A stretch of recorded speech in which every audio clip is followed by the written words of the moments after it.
Bien, señores, nosotros contentísimos de recibir en este espacio a un profesional joven, oriundo del Cibao, pero que desarrolla una importante carrera como psiquiatra en la ciudad de Santo Domingo. Bienvenido, Oscar Sánchez. Muchísimas gracias por la invitación, muy feliz de que me tomaran en cuenta para su programa Sin Medias Tintas, así que muchísimas gracias tanto a usted, señor Ramón, como al señor César. Oscar, una pregunta que quiero hacerle. Mucha gente a veces confunde la psiquiatría y la psicología. Entonces yo quisiera saber si existe en algún punto coincidencia entre ambas ramas del conocimiento, vamos a decir así, y a partir de dónde, si hay alguna coincidencia, a partir de qué punto entiende el especialista que se separan. La verdad que esa es una muy buena pregunta, señor César, porque muchas veces cuando nos llegan pacientes, familiares o amigos nos hacen la misma pregunta y entonces es bueno aclarar que tanto la psicología como la psiquiatría son dos especialidades o digamos dos profesiones recientes en lo que tiene que ver con todos los avances científicos del mundo.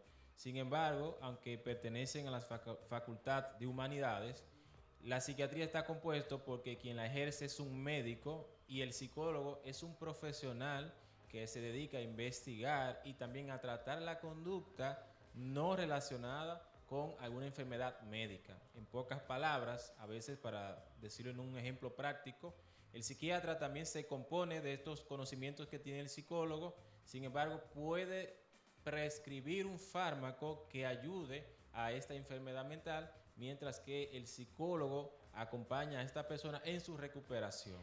El punto de la prescripción, para que pase mi amigo Valdeyaque, sería el punto de separación de ambas profesiones. Definitivamente, esta es la parte más esencial para poder diferenciar que un psiquiatra es un médico que puede prescribir y un psicólogo es un profesional de la salud mental que puede acompañar e incluso investigar. Bien. Oscar, ¿cómo ha impactado la pandemia, verdad? En torno al tema de la salud mental, esa es una, y la otra es, ¿persiste todavía en la población ese temor de acudir al profesional de la salud para que no le digan loco? Muy buena pregunta también. La verdad es que el COVID-19 hizo un antes y un después en la salud mental y en muchísimas otras especialidades del mundo de la medicina, y es que después de la pandemia se hicieron muchísimas investigaciones y resultó que tanto síntomas depresivos y ansiosos pudieron, por decirlo así, exacerbarse. Personas que incluso o no tenían ninguna vulnerabilidad con relación a lo que es la salud mental, o personas que sí tenían vulnerabilidades y que poco a poco fueron desencadenando. ¿Cómo se dio esto? Pues factores sociales principalmente, como el aislamiento, el confinamiento, y que también fueron muchas medidas, digamos, restrictivas, porque sabemos que en lo que fue el confinamiento muchas familias tuvieron que separarse, pero además de eso, el hecho de estar, digamos, hipervigilante de que si una enfermedad que yo no conozco, recordemos que el COVID es una enfermedad nueva totalmente, Sí. que ahora se le conoce mucho, pero que cuando inició era totalmente especulación, no se sabía cuál era, digamos, si hubiese habido alguna vacuna o no. Gracias a Dios y a todas las cosas que fueron sucediendo poco a poco, la humanidad fue uniéndose y está en recuperación de lo que es esta parte. Bueno, pero entonces post pandemia hemos visto los efectos o las secuelas de mucha gente con problemas de salud mental, pero que todavía tiene temor de acudir al profesional. Y quiero que profundices un poquito ahí. ¿Por qué persiste aún esto? ¿Por qué? ¿Cómo lograr concientizar a la población que tiene problemas de salud mental? Sí, eso que usted dice es muy valioso. Fíjese que si nosotros nos reunimos, todos los que estamos aquí acompañándonos, y decidimos ir a un parque y hablar, cualquiera de nosotros puede decir, soy hipertenso, soy diabético, incluso soy asmático. De hecho, hasta cierto punto se comenta con bastante normalidad. Sin embargo, que alguno de nosotros admita que está recibiendo un acompañamiento es algo que nos puede hacer sentir a nosotros pues como una etiqueta de que corresponde a un grupo de personas que se le pone la etiqueta de locura o una etiqueta de una persona que no está en su capacidad 100%. Sin embargo, esto ha ido cambiando muchísimo. Nosotros, los profesionales de la salud mental, hemos ido trabajando porque esto se le conoce como estigma, O sea, lo que Sí. se dice de una persona por recibir un servicio. Sin embargo, lo que a veces sucede no es solamente el estigma, que es lo que usted decía, sino que a veces hay discriminación. O sea, quitarle el derecho a una persona por tener una condición. Recuerden que la condición es algo que acompaña, no es algo que está encima de Pero la todo persona. el que va al psiquiatra necesariamente tiene una condición. No necesariamente. Incluso si yo ahora decido llevar mi vehículo al taller, no quiere decir que su cigüeñal está torcido o está Correcto, roto. correcto. Probablemente yo vaya y le den un mantenimiento o que me asesore el mecánico a mí cuál sería el mejor combustible o el mejor tipo de agua para que mi vehículo no se siga Claro, lastimando. claro. Oscar, existe a nivel popular, si se quiere, la creencia de que los medicamentos que prescriben los psiquiatras crean algún tipo de adicción. ¿Eso es mito o eso es realidad? Para aclararte esta parte, voy a hacer el siguiente ejemplo. Cuando comencé aquí a hablar con ustedes y a todas las personas que nos están viendo, comencé a decir que la psiquiatría y la psicología son especialidades muy recientes en el mundo. O sea, que de los años 50 es que se comienza a hablar de esta especialidad y también de la psicología. Y ustedes dirán, bueno, es mucho tiempo, sí, pero para todo lo que ha avanzado la tecnología en el mundo es muy reciente. Entonces, estos primeros fármacos que vinieron, que se fueron descubriendo, se fueron sintetizando, sí tenían muchísimos efectos secundarios. Y uno de esos efectos a largo plazo es que podía generar cierta dependencia farmacológica o cierta dependencia psicológica. Entonces, ¿quiénes fueron esas personas que recibieron ese tratamiento? Pues las primeras personas, nuestros abuelos, nuestros padres o alguno que otro tío. Entonces se creó como este estigma y también se creó como este mito y esta creencia. Sin embargo, todos los especialistas actualmente utilizan medicamentos muy seguros que no tienen ninguna dependencia farmacológica o psicológica y si que la tienen, están incluidos en un programa donde se le concientiza, se educa a esta persona para que pueda no incurrir en esta parte. O sea que actualmente la psiquiatría ofrece una farmacología muy segura y con muy poca dependencia, por decirlo así. Bien. Bueno, doctor, las principales necesidades de salud mental post-pandemia en la República Dominicana. Eso es una muy buena pregunta, señor Ramón, porque cuando yo estaba en formación, que con unos compañeros hicimos un estudio para determinar justamente cuáles eran estas necesidades. Y sorprendentemente, una de las principales necesidades es el acceso a la salud mental. Cuando hablo de acceso es cuáles son los dispositivos, cuáles son los mecanismos que tiene la población para poder acceder a salud mental.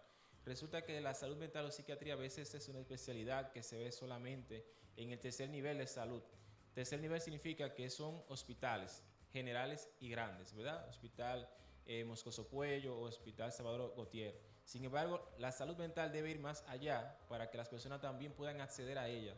Y esto quiere decir que vayan a centros de salud tanto de primer nivel como de segundo nivel y obviamente que la salud mental se involucre en lo que es la prevención y en lo que es la comunidad.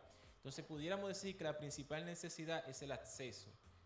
Por ejemplo, sí, hemos visto manifestaciones, nosotros, no solamente en nuestro país, sino en muchísimos países del mundo, incluyendo Latinoamérica, y siempre nos hacemos la siguiente pregunta: ¿qué sucedió ahí? ¿Qué no se hizo para que llegara a suceder eso?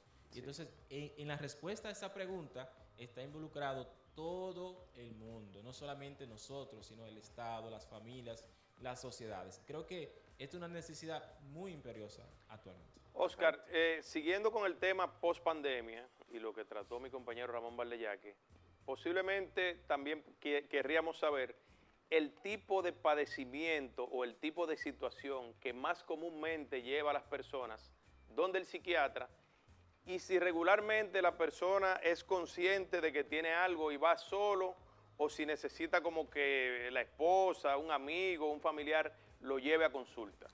Esa es también una muy buena pregunta, señor César, porque como mencionábamos, precisamente el estigma de colocar una etiqueta sobre lo que yo voy a hacer o el servicio que voy a necesitar hace que yo retrase bastante el hecho de tener que acudir a un departamento de salud mental. Y por lo tanto, cuando vemos los pacientes, por decirlo así, de lo que son los servicios médicos de consulta privada, vemos que van más frecuentemente personas con síntomas ansiosos y depresivos. y mayormente van más mujeres que hombres. Pero no es porque las mujeres tengan alguna condición, sino que siempre son las mujeres que van a todos los consultorios de todas las especialidades. O sea, usted va a cualquier consultorio y probablemente va a ver muchas mujeres porque requieren mayores servicios de salud las mujeres. Eso es lo que quiero dejar aclarado. Que Sí. no Son más abiertas a, exactamente, a buscar ayuda. Porque necesiten más servicios, sino porque son las que se motivan a ir. Son personas que se Exacto. cuidan más. Perfecto. Requieren mayor prevención y por lo tanto acuden con mayor facilidad.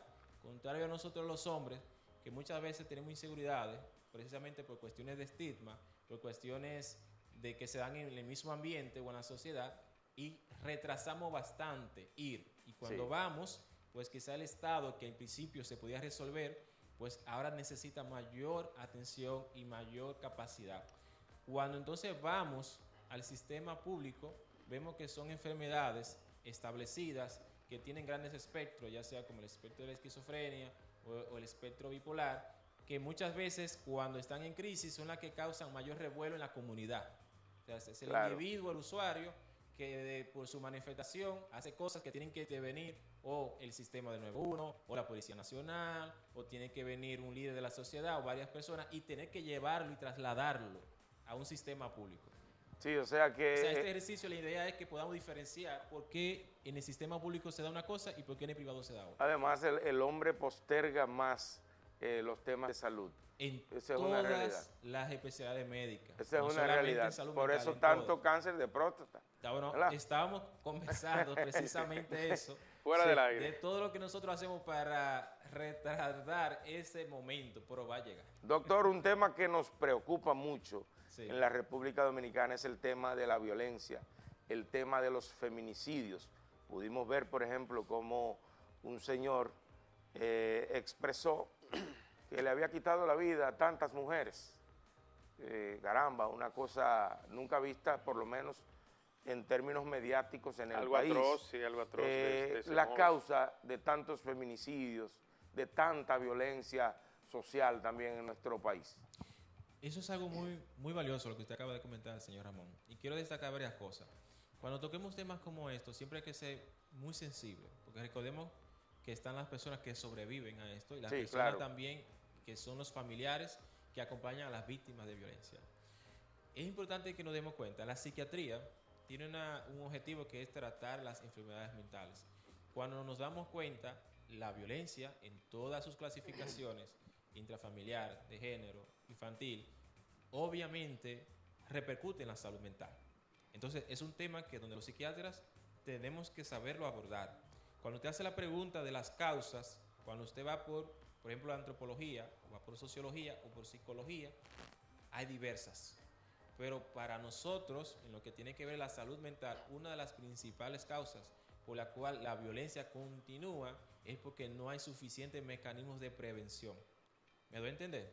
O sea que aquello que nosotros no estamos preveniendo es mucho más probable que se siga realizando.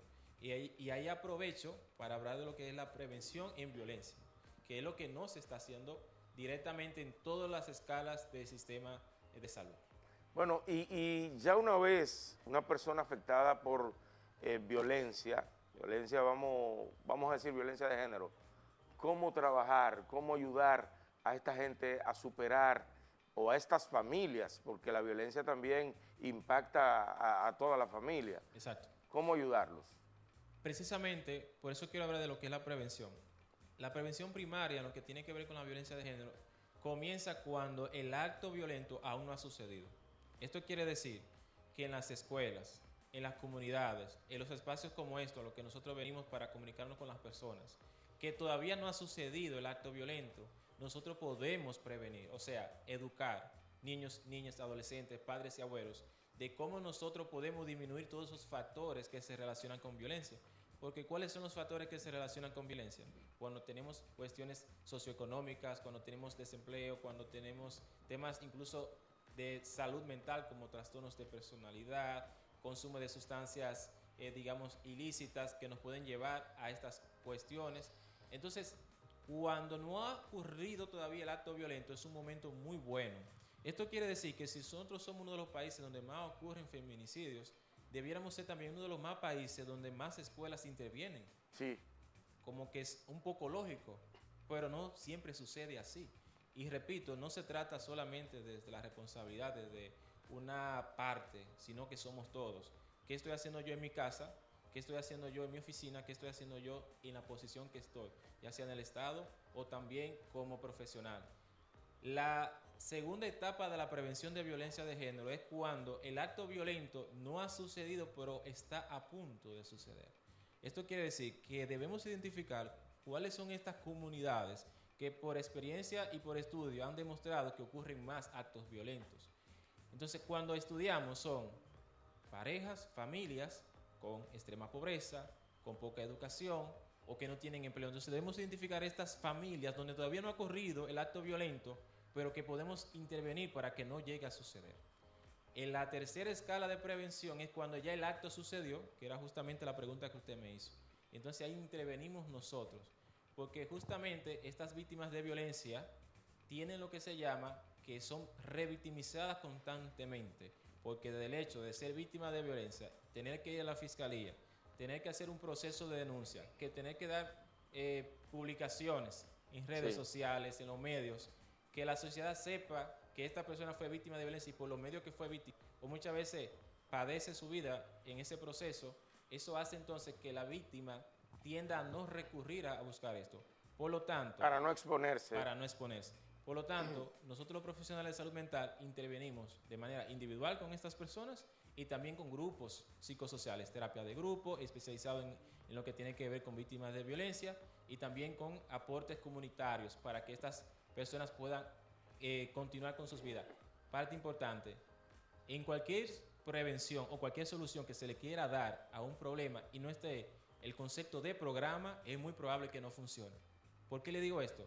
Porque debemos decir cuál es el programa actual que tiene nuestro país para darle respuesta a estos problemas.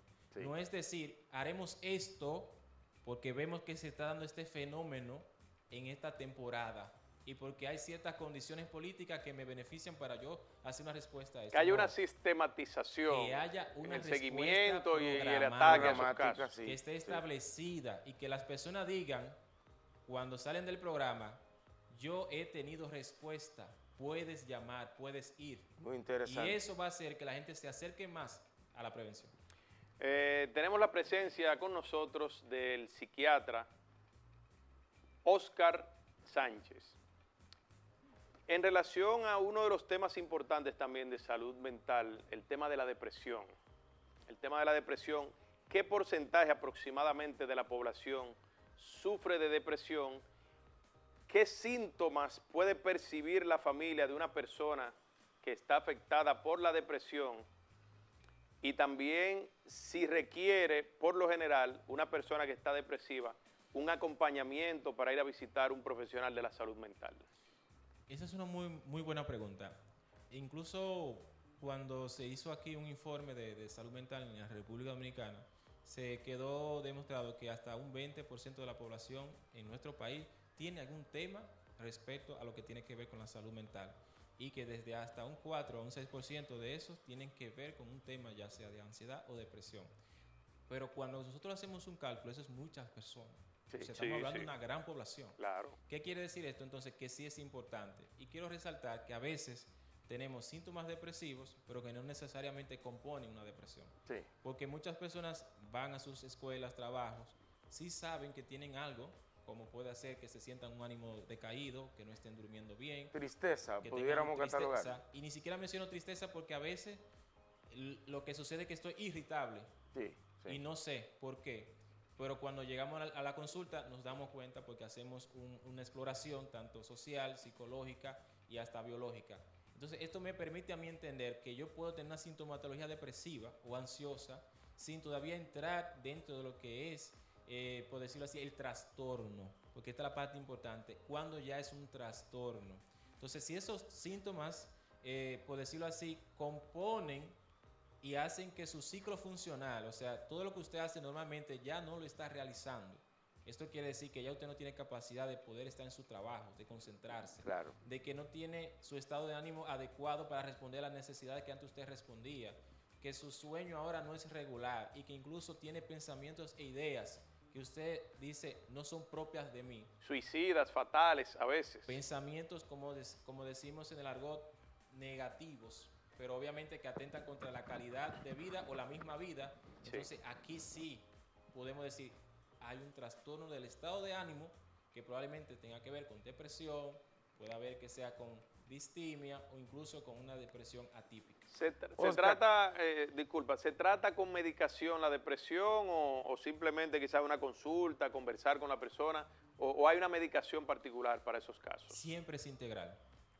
Todo en salud mental es integral y va a hacerse un diagnóstico por un profesional, ya sea por psiquiatría, psicología, y dependiendo de la severidad, pues entonces se va a decidir si necesita acompañamiento con fármacos o acompañamiento con psicoterapia, pero nuestra recomendación siempre es que sea ambas, tanto fármacos como con psicoterapia. Oscar, siendo un poquito más suave con las preguntas, ¿verdad? Porque como que para que la gente pueda entendernos, ustedes los psiquiatras, cuando padecen problemas de depresión, problemas de salud mental, ¿quién los atiende?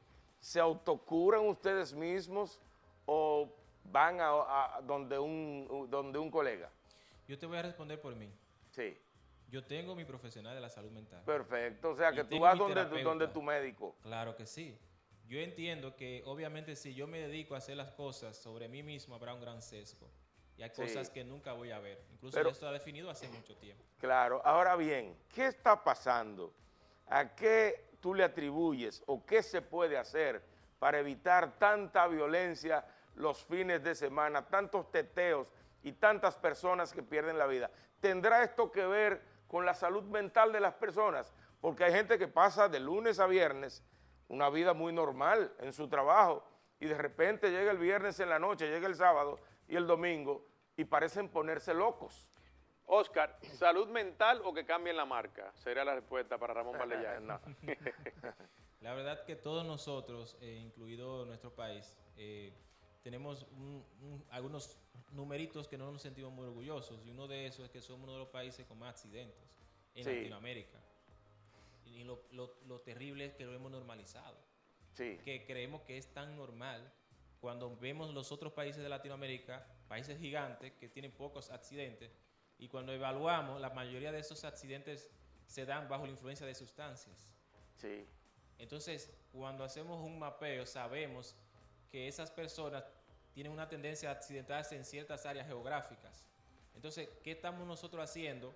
Que no estamos regulando esas sustancias y no estamos siendo vigilantes con esos lugares. ¿Me doy a entender? Correcto. O sea, que la respuesta está en que nosotros nos involucremos directamente con lo que está sucediendo. Esa es la mejor forma de poder ayudar a todas las personas. Finalmente, Oscar, la psiquiatría en términos del nivel pediátrico, ¿hay alguna especialidad de psiquiatría pediátrica? ¿Hay especialistas en la República Dominicana? ¿Y cómo se aborda esta parte de la psiquiatría? Gracias, César, por esa muy buena pregunta, porque por eso venimos a estos espacios. La psiquiatría actualmente tiene 2 especialidades en nuestro país, lo cual nos sentimos orgullosos. Una de ellas era su especialidad de psiquiatría infanto-juvenil.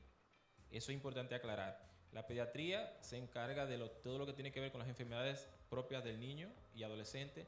Entonces, la psiquiatría infanto-juvenil hace un acompañamiento especial durante esta etapa porque sabemos que el cerebro de un niño y adolescente es un cerebro que está en proceso de maduración y necesita competencias profesionales propias.